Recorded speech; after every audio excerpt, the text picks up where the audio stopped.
Hey everyone, welcome back to the channel.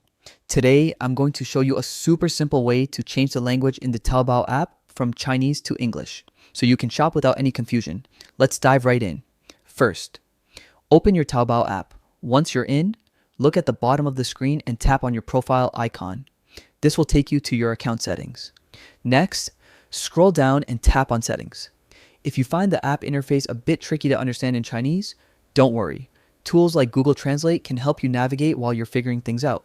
Now, look for the option that lets you choose your country or region. Tap it and select your country, then make sure to save the changes. Once that's done, go back to the main screen and refresh the app. Head back into settings one more time.